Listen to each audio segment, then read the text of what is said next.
రాష్ట్ర సాంస్కృతిక శాఖ మంత్రి జూపల్లి కృష్ణారావు, రవాణా శాఖ, బీసీ సంక్షేమ శాఖ మంత్రి పొన్నం ప్రభాకర్లను తెలంగాణ రాష్ట్ర జానపద కళాకారుల సంఘం ఘనంగా సత్కరించింది.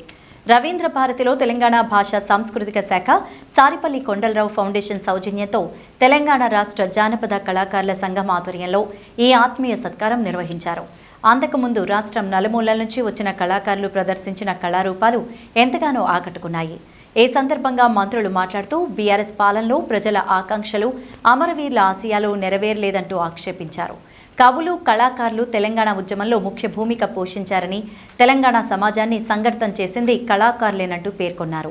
కార్యక్రమంలో సాంస్కృతిక శాఖ సంచాలకులు మామిడి హరికృష్ణ, సాహిత్య అకాడమీ కార్యదర్శి బాలాచారి, యావా కళావాహిని సారిపల్లి కొండలరావు, తెలంగాణ జానపద కళాకారుల రాష్ట్ర అధ్యక్షులు శ్రీనివాస్ గౌడ్, ప్రధాన కార్యదర్శి సుంచు లింగయ్య తదితరులు పాల్గొన్నారు. ఎందుకంటే యావత్ తెలంగాణ రాష్ట్ర సమాజాన్ని సంఘటితం చేసినటువంటి శక్తి, తెలంగాణ రాష్ట్రం వచ్చిందంటే ఈ శక్తి ద్వారానే తెలంగాణ వచ్చింది. ఆ శక్తినిచ్చింది కళాకారులు కాబట్టి కళాకారులు కూడా కళాకారులు.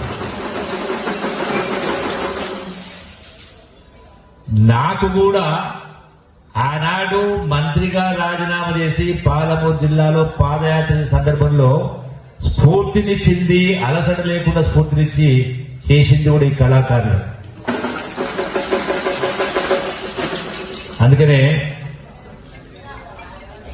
కళాకారులకు ఎంత చేసినా తక్కువనే, చేయాల్సి చాలా ఉంది. ఎందుకంటే ఒకటి మన ప్రాచీన కళలు, సాంస్కృతిక కళలు, రకరకాల కళాకారులు, రకరకాల అంటే గోండు,